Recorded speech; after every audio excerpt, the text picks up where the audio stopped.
The karakias have been really well attended at night. And yeah, and so have our daily catch-ups too. So we'll just kind of carry on meeting every day and seeing how you all are. I think we've got a couple of little competitions coming up and some giveaways too. At some stage on this, on our little channel here. Yeah, you'll probably get all your whanaungas go rushing back. Yeah, okay. Let's get into our waiata tuatahi. Ko tiki ngā karakia te tuku I te ata nei. We had about 3 or 4 karakias already today, so we'll ride on the back of those beautiful kupu that have already been given. Manawa mai tatau mai e tu te riri e tu te nguha e tu panini tu parere tu pako ko ta ihea ko ta iraro I aku taha kangaru e te whakarangona mai ai ki taku hau taua papa te whatitiri runga te kararapa te uira mai te rangi te whakarangona te ati tupua te ati tahito te tupua horo nuku te tupua horo rangi horoa utata kina te manuta kina te po ki raro tonga oi tā kina ki Hawaii ki rongo te porongo te a te ue ariri te ue anguha te wairiri whakahume tamakito na whenua papakura te tangi whakamataku kia ngaki a te mateo tu whakararo. Ka pai. How are we going with that? Yeah, beautiful. We might just do it one more time, eh? I'm just going to, me and Hui, I think we'll just roll it right to the end of it so you hear what the whole of the waiata sounds like, eh?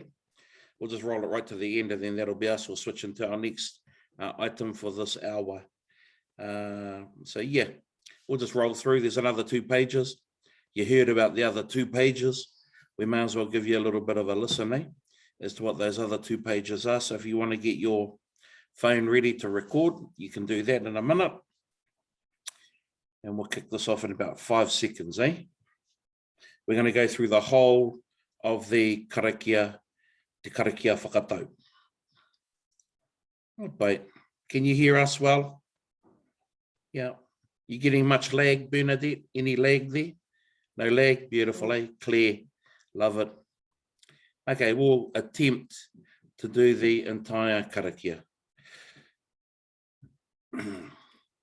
Manawa mai tatau mai e tu te riri e tu te nguha e tu panini tu parere tu pako ko ta ihea ko ta iraro I aku taha kangaru e tu ki te rangi te whakarangona mai ai ki taku hau taua papa te watitiri runga te rangi kararapa te uira mai te rangi te whakarangona te ati tupua te ati tahito te tupua horo nuku te tupua horo rangi horoa utata kina te manuta kina te po ki raro tonga oi tā kina ki Hawaii ki rongo te po rongo te ao te ue ariri te ue anguha te wairiri whakahume tamakito na whenua papakura te tangi wakamataku kia ngaki a te mate o tu whakararo tangi amu ki o na tuahine nunui roroa awai e Kore tai a te riri ko whakatau ana ke te toa e ngana ai te tangi a te wahine rukuhia huka huka tapatu ki te tae hanga ia a ke koto na ihu tiro a ke koto na ho oi heke heke iho i runga io na ai tu kararapa ki te rangi mau o rongo ke o te hono whakatau he poke tahu atu ku atu whakatau ki roto ki te whare tōna tino kogo ka punga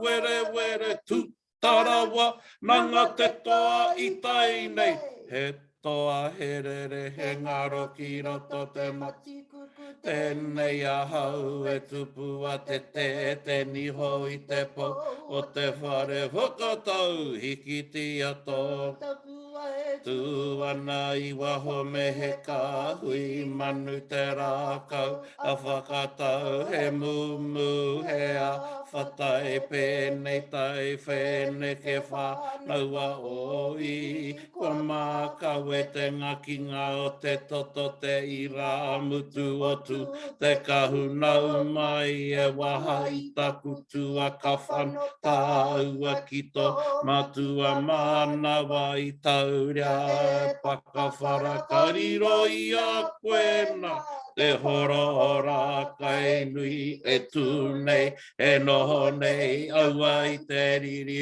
aua i te nguhawhi te kaha tuatini mō he koutu whenua he take whenua e kore tai a te riri ko whakatau ana ke te toa i tā maua iti raua hara mai te toki Haumi e! hui e! Tā iki e! Okay. Joy just sprung that on me. Thank you. There you have it, koira te katoa o te waiata, te karakia whakatau. So that is the entirety of that karakia. We'll be doing those next two pages. We'll give you a little bit of a break from the whakatau learning though. Ka pai. Okay, we're into our next item. Ka pai. And let's just go for it, whānau. The other day we got right down to haere mai aue. So today we'll focus on getting the words for the next couple of lines. Let's run it through whanda. Tope e whama, tēnā iruia. Aue he aha te hau e wawara maira. Aue ko ngā hau e whā e wawara maira. Kawaki kawana ngatai. Ngaru ngaru ana i wai te mata. Toi Ahurei ki te rangi. Ngā waka ki uta, kia ki te aiau, ki arongo ai, i te kaupapa, i hara mai ai koe. Takahia. Takahia te whenua, i hara mai ai koe. I hara mai koe, ki runga o ngati whatua, ki runga o tamaki. Here ngā waka, here ngā tangata e. Etu, pahiri ngā iwi o te motu pakia.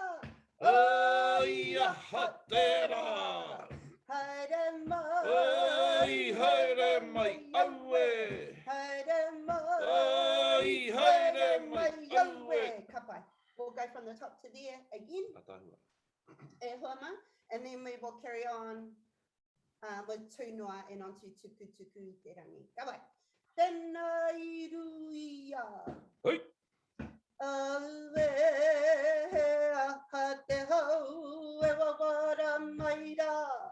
Aue ko ngā hau e whā e wawara maira. Kawaki kawana ngatai. Ngaru ngaru ana i wai te mata. Toi Ahurei ki te rangi. Ngā waka ki uta, kia ki te aiau, ki arongo ai i te kaupapa, i hara mai ai koe. whakahia te whenua, I hara mai ai koe, I hara mai koe, ki runga o ngati whatua, ki runga o tamaki, he renga waka, he renga tangata e.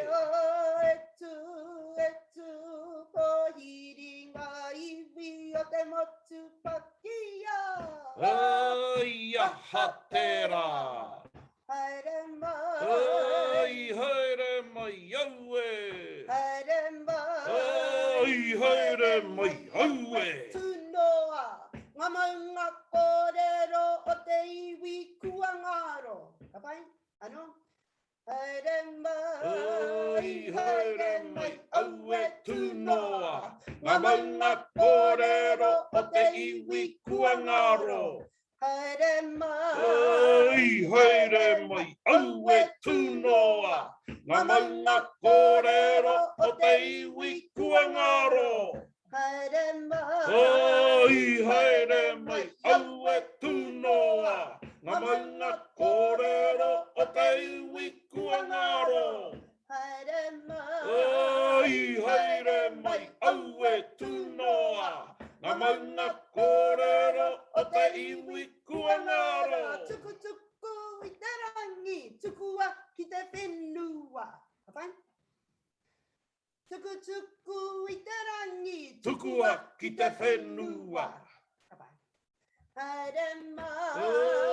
Haere mai aue tunoa, ngā maunga kōrero o te iwi kuangaro. Tuku tuku I te rangi, Tukua ki te whenua. Ka pai? Do that a couple of more times, just those 2 lines there. And kamutu mo tēnei rā. Ka pai? Haere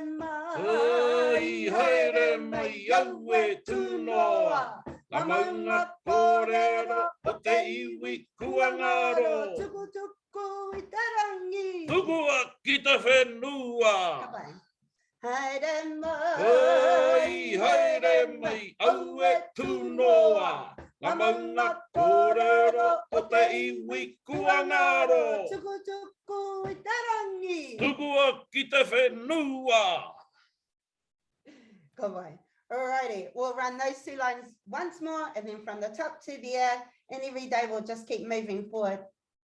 I te whane. Ka pai? Haere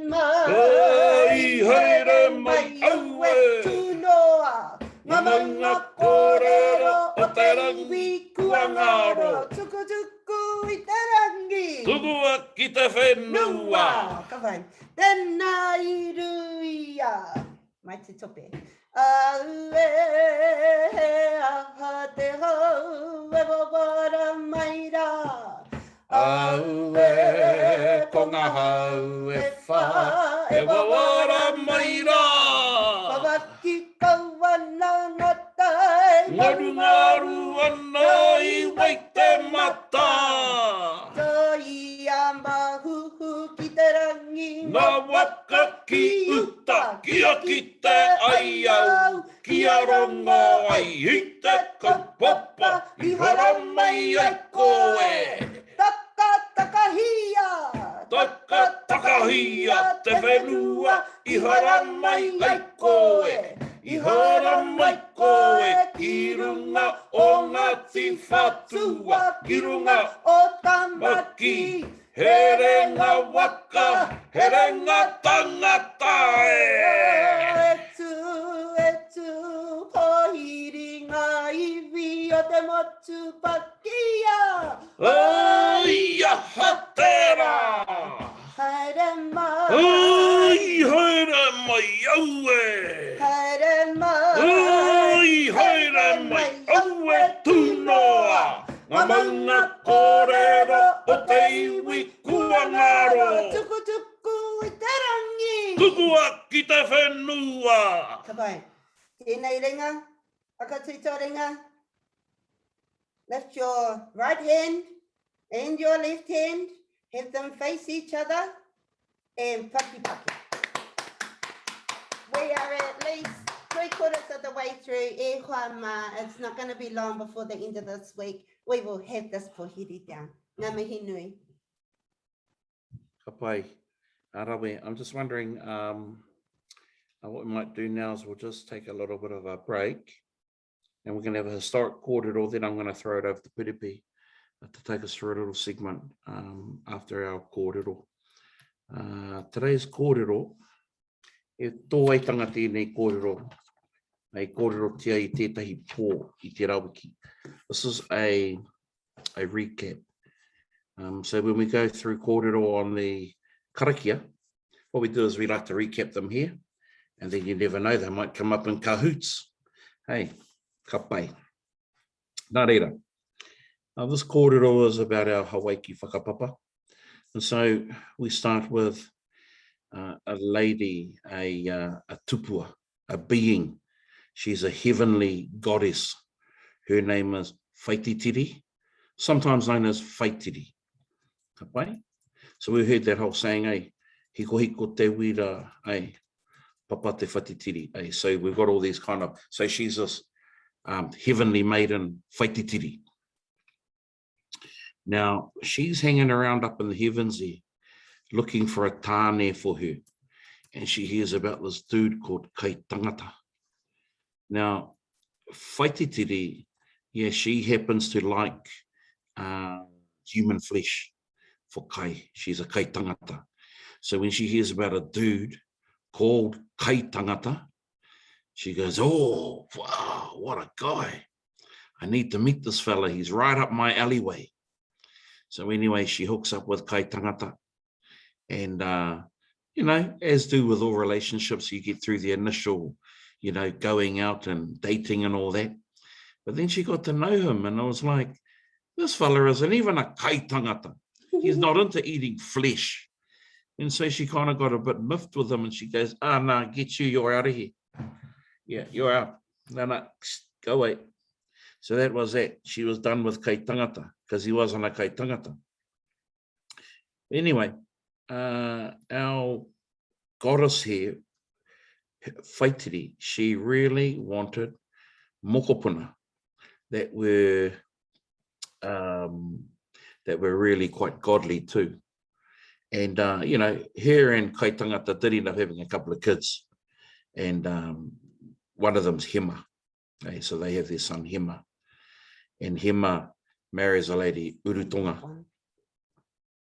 So Hema marries Urutonga. This is the child of Whaitiri. So this is Hema. Anyway, Hema and Urutonga get together, they get married, and the grandmother or the mother of Hema, Whaitiri, she's still kind of like hanging around and she wants some mokopunas, eh?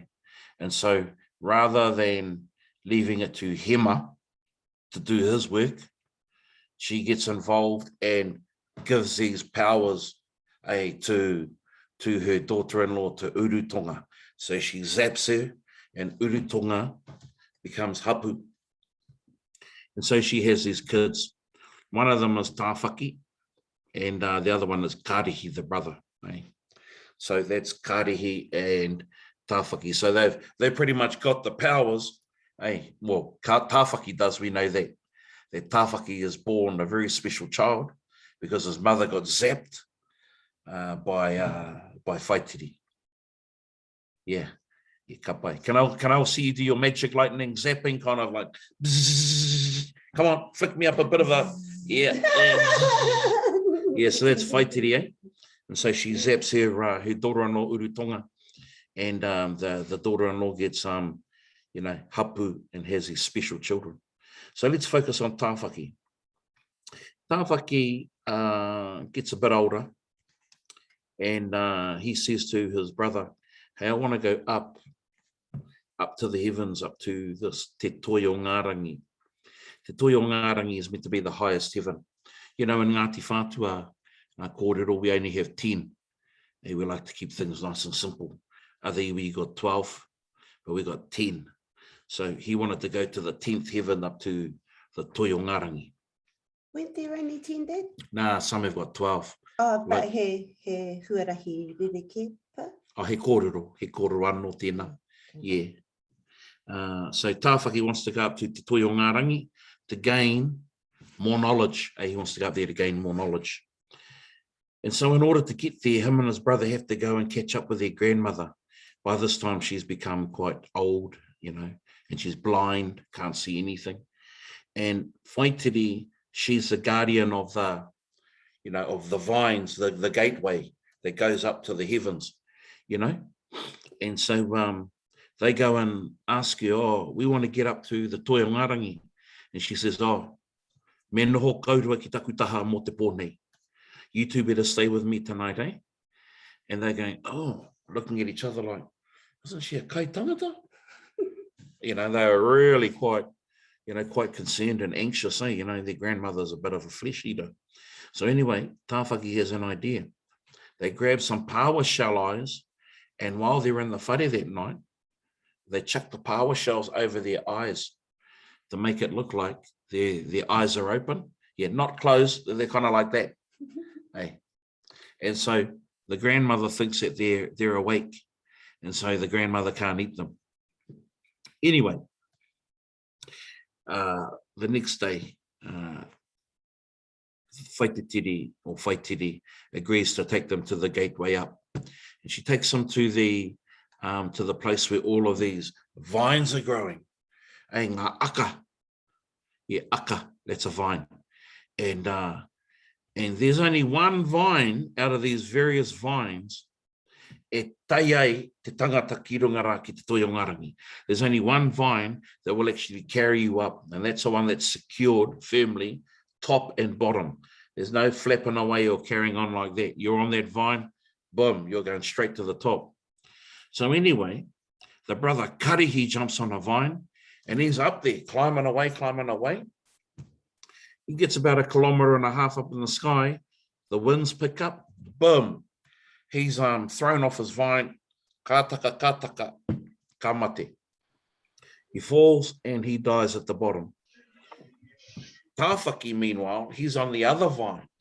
Now, the vine that Tāwhaki is on is called Te Aka Matua.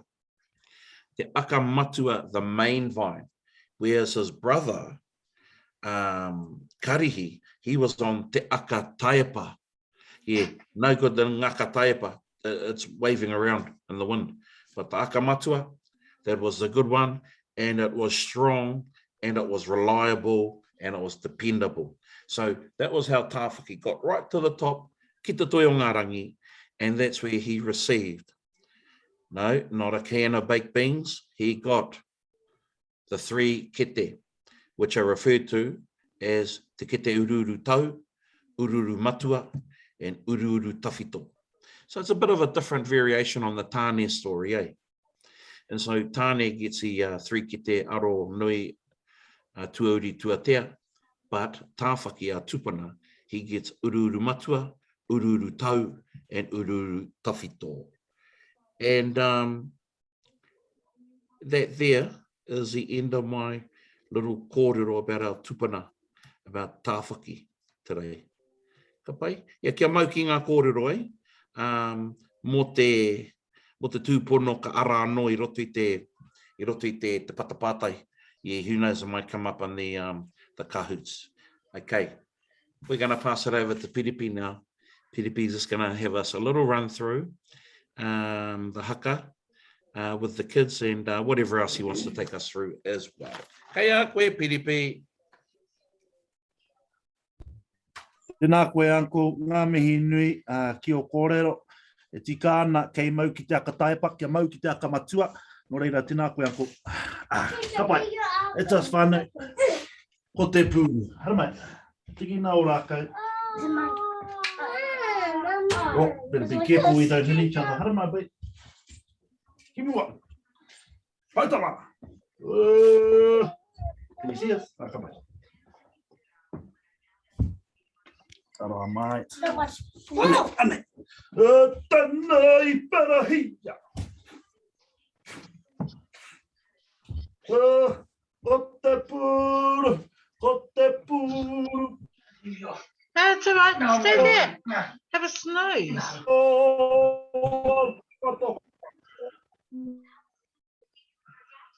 Not many on today. ue, kia waitia katoa. Aloha mai, do we have to do that again? Kapai? And here someone's not muted. Oh, aloha mai.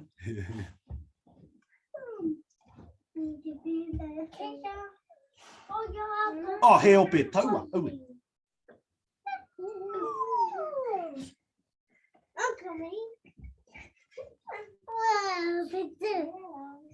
Yeah, ko te puru's over here. Ah, kapai hugs. Here we go again. Tēnā I wherahinga. Ko te puru koa takataka. Kia ue, kia tūtanga I te riri e. E kore te riri e tai mai ki kai para. Kia puta waitia katoa. Te riri e. You're supposed to do the haka. Tēnā koe piripi. Ngā mihi. Tēnā koutou ngā moko puna. Ka pai. Now let's switch it to a action song. Let's go to our action song, Wai Heke Ao. Why? Because Wai Heke Ao, koe e te koini, koe e te hononga nui I waingai I te waka, me ngai tumutumu whenua. So Wai Heke Ao, she'll always be our go-to in terms of an iwi, wide tupuna. If you go down to the East Coast, I'll normally look at Paikia. You go up into the Bay of Plenty, ka tirohia a Toi. If you go up north into the Ngāpuhi, ka re kore korahiri. So in our rohe, Wai Heke Ao becomes a very, very important connector where most of our hapu can join in together. Ka pai. There we go. Nā kakapite whenua I auri, maunga nui ki tā maki maranga. Maranga maira, he wahine urotu, Wai Heke Ao re re hua, Wai Heke Ao. Mare kura e, No whakapi. nā kakapi te whenua I auri, maunga nui ki tā maki maranga. He tau kupu. He tā kupu nā mahanga, he manurere I te pō. He tā kupu nā mahanga, he manurere I te pō. Ko tutakaora. Ko tutaki, ko Wai Heke Ao e. Hiripiro. Piripiro e, ki te amai ana tō atahua. Ka tai te rongo, ki a hau mai warangi. Ko koe tēnā he wahine mana, Wai Heke Ao e. Ka puta. Ka putara, ko makaue, ko mauku, ko weka e. Ko riunga tēnā, ko whiti, ko rango. Ko te pōtiki. Ko te pōtiki, haki puta tō muri e. Maranga maira, he wahine urotu, Wai Heke Ao re re hua, Wai Heke Ao. Mare kura e. No whakapi. Nā kakapi te whenua I auri, maunga nui ki tā maki maranga. No whakapi. Nā kakapi te whenua I auri, maunga nui ki tā maki Maranga, maranga hui. Right, Joseph, have you got some more waiata lined up? Or? I do. You do? Yep, we're going to have a look at e ko te koukou after our cahoots. Oh, after our cahoots? Yeah. When would you like that to happen? And I think we're going to turn to cahoots right now. Oh, really? All right, give me 2 ticks and We will. I'll have that happening for you. Get your fellas devices ready. We're going to get into cahoots time. Damn it, I've left my... Can I use your phone? Yes, For you may. cahoots. Beautiful. Left my phone downstairs. Okay. All right, rehita mai e hoama, rehita mai ko te nama iwa tahi kore, tahi waru wha ono. Te kaupapa o tēnei rā. How te kaupapa o tēnei rā? Tāwhaki. Ko tāwhaki? Yeah. E te kāna? Yeah. E te kāna. Mā te waka ki te e hoama. Where's your cahoots in here, man? Okay. Kapa, we've got Mara, we've got 74, sorry 35, Merlot Way, and a smiley face. Kia kaha mai, te rehi te mai rā. Is ahua tori tuka o tātou kua rehi taki tēnei Huitopa, no reira, rehita mai rā. Tūwhitia, katikara, Fernbird, tēnā koe mā tātā. Whee, kia ora whai, whee. Ka koe mai rā, tēnā koe Katarina. All right, rua te kau he kona ka taikati mata tātai. E hoa mā, mehe mea he waiata e tino kai ngā kau koe ki te rā waiata. Just pātuhi ki roto i te chat a popo pēr ka ruku tātou ki roto i te rā o ngā waiata. Righty, hai, me te mata tātai, ne? Ka pai, ko te kaupapa o te rangi nei, ko tāwhaki.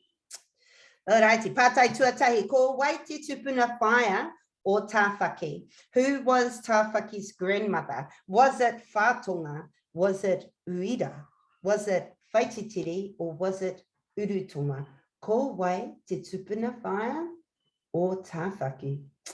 Me tāwhaki te rangi tuatahi, te rangi tuarua, auehi, aue, ko te whakautu tika ko Whaititiri. Tēnā koutou katoa. Te nuinga I tika te whakautu, no reira I tēnei wā kei mua ko tūwhitia with the star face. Tēnā koe. NK tuarua, 74, tuatoru, Mara, tuawha, Fernbird, tuarima. Katahuri tātou ki te pātai tuarua o tēnei rangi, haha te kaireka ki a Whaititiri. Makitānara. Makitānara, KFC, Burger Fuel. Oh, I'll tell you what, I haven't been able to go onto Facebook the last few days. I've been watching all my relations all over the country eating KFC and McDonald's. Oh my goodness. And come home to my beautiful home-cooked meal. By the way, we had a beautiful Father's Day kai yesterday. It was so yummy. Ka wai, tēnei ngā I tika. No reira e mohi ana tātai. He pai ki a Whaititiri te kiko ne? Kai mua tonu a tūwhitia, NK kei reira tonu koe ko 74 hoki, me mara, tuti not here. Oh, Tutikia is not here. Tina koe shepi. Alrighty. Katahuri tātai ki te pātai tuatoru, ko wai te tama a Whaititiri me kai tangata a in moi ia wai. Who was Whaititiri and kai tangata's son, and who did he marry? Was it Hema and Urutonga? Was it Urutonga and Hema? Ko te hea te tama, ko te hea te wahine. Ko was it Tāwhaki? Was it Tama I waho and Rehua? Oh, Kei te okay. tika. Oh, I he koe. No, Kia I pau te wā. I pau te wā I te tiro ki au ki ngā kei Kara tāworo. tonu koe kia kaha taku korauwa. Alrighty. Tēnei ngā I tika te whakautu, ko te whakautu e tika na... How te whakautu tika? Oh, ko Hema rao ko Urutonga. Tuti not here, kei mua koe, 74 tuarua, Mara, tuatoru, NK, tuawha, Fernbird. You've got a frame because you've had consecutive answers correct. Tuti not here. Mean. Ka wai, tātai tuawha, I hapu a Urutonga I awai. By whom was Tāwhaki conceived? Was Tāwhaki I hapu a Urutonga I awai? Was it Hema? Was it kai tangata? Was it tāne? Was it whaititi? Yeah, it's an interesting one. Ko te whakautu e tika ana, ko he mau. Kai te tika tēnā? Oh, kahore. Kahore. Kahore. Oh, where? Oh, Kai te tika? no, whaitiri. Ko te whakautu e tika na ko whaititiri. E hoa mai, koutou te toko iwa, kai te tika. Aroha mai, kararu tātou. Engari, let's just pretend for the sake of the game that the winners are the winners. Aroha mai, ngā mihi nui. Oh, che. Aroha mai, Tuti not here, you probably would still be ahead. Che, ngā mihi. Tuti not here, flame, tuatoru, 74, tuawha, and mara tuarima. Oh, where tērā hapa nui tēnā, e hoa ma, aroha mai. Okay, pātai tuarima, ko te hea te aka I piki ai a tāwhaki ki te toi o ngā rangi. Which aka did tāwhaki use to climb te toi o ngā rangi? Was it te toi hua rewa? Was it te aka matua? Was it te aka taiapa? Was it te aka nui? We've got a backlash on the multimedia here from the people who we've got I promise I can't even see the answers in the chats. I can't see them. Te nuinga mo tēnei pātai e whama kei te tika ko te aka matua tira. I think I would have heard it in that whole kōrero probably 20 times between him and Piripi. Rightio, che kei mua tōne koe tuti not here. Flame 74, firm bed, kei runga tōne koutou I te podium. All right, we're halfway there, whānau. 6, pātai tua uno, what does this kōrero refer to? Kei mau tō ringa ki te aka taiapa, engari kia mau ki te aka matua. Does it refer to being well-grounded? This is, I think you can choose more than one answer for this one. Is it that you can make informed choices? Is it so you don't jump the fence? Or is it so you can hold on to the grapes? There are 2 correct answers. Te nuinga I te pakohia ngā whakautu e tikana. To be well-grounded and to make informed choices. Ko e peke taiapa. Ko e peke taiapa. Ka rita pai te peke taiapa e whama. Tuti not here, ko piki anō koe. Flame tuarua, 74 tuatoru, 2 whitia tuawha, and che tu a rima. Pātai tua whitu mo tēnei rangi, heaha I tiki a tāwhaki I a rehua. What did tāwhaki fetch from rehua? Was it teke te tuauri, teke te tuatea, teke te arone? Was it tipu, seedlings? Was it uru tau, uru matua, uru tahito? Or was it whitu? Haha, te whakautu e tikana. Te nuinga I tika, uru tau ngā kete ne, uru tau, uru matua, uru tahito, tēnā koutou. Rawe. Tuti not here. Flame, tuwhitea, che. He orite te paidium, hua nuku I tahi engari, he orite, e mihi ana kia tātai katoa. Pātai tua waru, I te wā I karakia a tāwhaki ka aha. When tāwhaki would karakia, what would happen? Ka pahu mai he maunga puia, a volcano would erupt. Ka hiko te uira I ona keke, ka haruru te whaititiri. Armpits. You know, what's that stuff? Armpits that erupt with lightning. Lightning would come from the armpits and thunder would roll. Sorry, I ran out of time to translate the other ones, but she's got the idea in the end. Ka pai te nuinga I tika te whakautu. Tuti not here, kei reira tonu, flame, che, 74, 2 whitia, ko tata miti tātou, pātai tua iwa, ka karakia ki a tāwhaki and rehua. Okay, we reo here, whānau, and rehua mo te aha. People karakia to make tāwhaki and rehua for what? Health for their bodies, to fix their body and for good health. For good weather, for good tides, for fruitful harvests.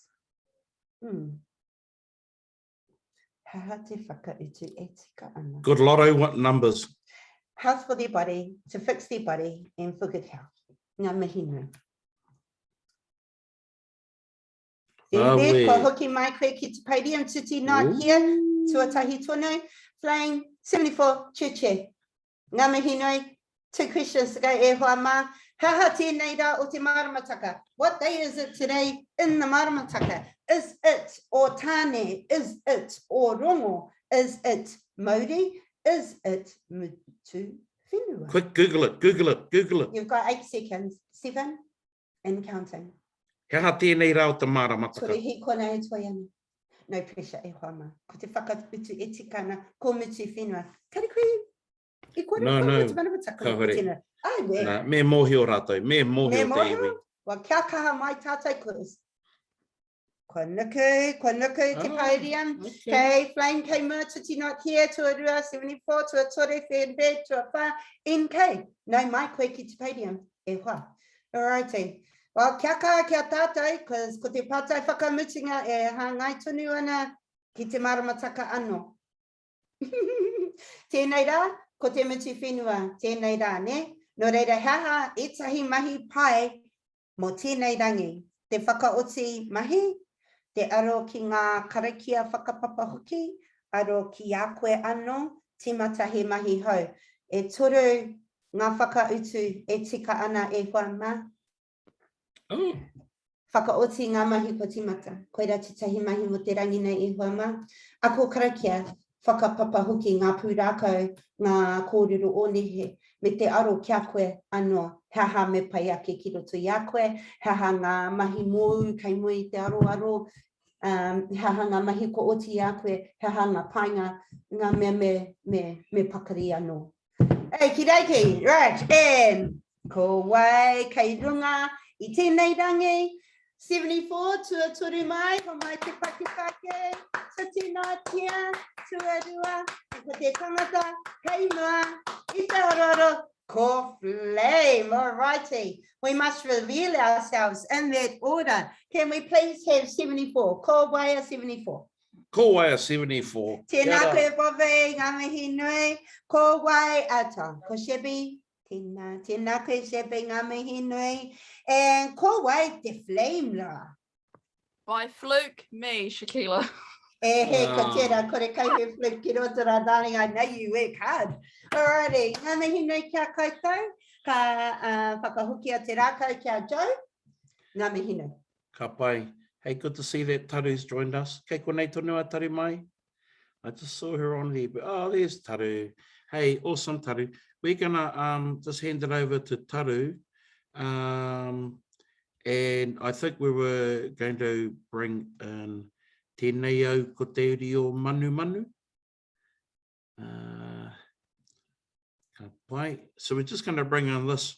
Now maybe we can spend the week with Taru going through this as well as a hakapohiri. Now this is a ngiri, tēnei au ko te uri o manu, and it talks about those connections. Remember, manu, yeah, remember that name. Ka pai, I'll hand it over to Taru mai now.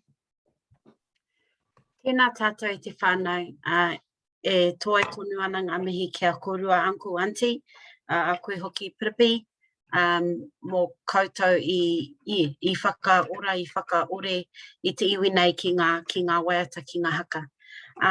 Kia ora i te whānau, so we'll just get straight to it, eh? So kai tātaki, tēnei au ko te uri o manu, ko te aitanga tiki. So we will come in, there's a beat there. After manu, tēnei au ko te uri o manu, ko te aitanga tiki. Ka pai, one more. Tēnei au ko te uri o manu, ko te aitanga tiki. He matakahi ka pai, so there's 2 quick beats after tiki.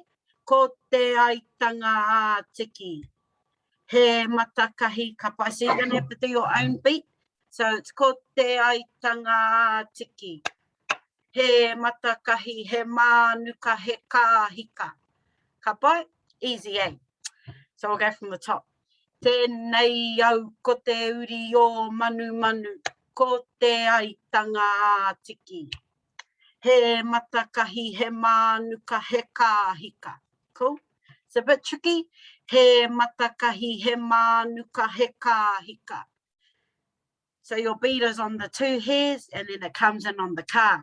He matakahi, he manuka, he kahika. Ka pai, kei te kite mai taku ringa, probably not. He matakahi, he manuka, he kahika. Tēnei au ko te uri o manu, ko te aitanga tiki. He matakahi, he manuka, he kahika. Ka pai. we'll go at it again, eh? It is a little bit tricky, but if we beat on the he, matakahi, he, ma, the he, and the ka, we got it. Tēnei au ko te uri o manu, ko te aitanga tiki. He matakahi, he manuka, he kahika, I ahu mai I te ko. Cool, so he matakahi, he manuka, he kahika, I ahu mai. So quick beat before the E. I ahu mai I te ko hanga tapu waiata. Ka pai? He matakahi, he manuka, he kahika. I ahu mai. Te iho. Te iho matua o te whakamātautau. Ka pai? Kia Nō ora. reira, kua e pōhehe, ka taia e koutou te whakaparirau atu I ngā mahi nei. E kore taia. Okay, I'm just going to carry on. Me au. Yep, ka pai, tēnā koe. Tēnei au ko te uri o manu, ko te aitanga tiki. He matakahi, he manuka, he kahika, I ahu mai I te kohanga tapu waiata. I te whare o te manuka, I te whare kura o manu kapua. So all the beats are before the E's, whānau. I te kohanga tapu waiata. I te whare o te manuka, I te whare kura o manu kapua. And it's just straightforward from there. We'll just leave it there, but I'll go one more from the top, eh? Tēnei au ko te uri o manu, ko te aitanga tiki. He matakahi, he manuka, he kahika, I ahu mai I te kohanga tapu waiata. I te whare o te manuka, I te whare kura o manu kapua. One more for the road. Tēnei au ko te uri o manu, ko te aitanga tiki. He matakahi, he manuka, he kahika, I ahu mai I te kohanga tapu waiata. I te whare o te manuka, I te whare kura o manu kapua. Kia ora, uncle. Hey, kia ora, tēnā koe, Bub. Ātāhua, that's a great little ngiri that you can use anywhere in terms of kōrero or opening hui or whatever. It's a great little ngiri and it's a good karakia as well. I just want to give a quick 30-second whakamārama. So tēnei au ko te uri o manu, ko te aitanga tiki. This is me, I'm an uri, a descendant of manu. I am of elevated pedigree. Ka pai? E ki. He matakahi, he manuka, he kahika. I am like the wedge that splits open the tōtara. He manuka, I'm as hard as a manuka. He kahika, I'm as solid as a kahika. Iahu mai te kohanga tapu waiata. And I also come from that celebrated wānanga that stood at Maunganui, kohanga tapu waiata. I te whare o te manuka, I te whare kura o manu kapua. So these now talk about, I originate from te whare o te manuka, which is o takanini pā, the fighting pā. I te whare kura o manu kapua. I come from the place where Mahuru landed. So we're talking about originating from all these different places. Tēnei au te hoatu nei hokai a wai whanāringa. Here I am walking out into the world, pushing aside and kicking aside different challenges. Hikoia te whetū, hikoia te marama. I can get across anything. I can even stride the heavens. I can stride the stars and the moon. Kei te whai au, kei te ao marama, here within this environment that I live. Ka pai? So hopefully we can continue to lock that down along with our whakapōhere during the week, as well as all the other beautiful waiata, all the beautiful kōrero. We're wrapped and done and dusted for today.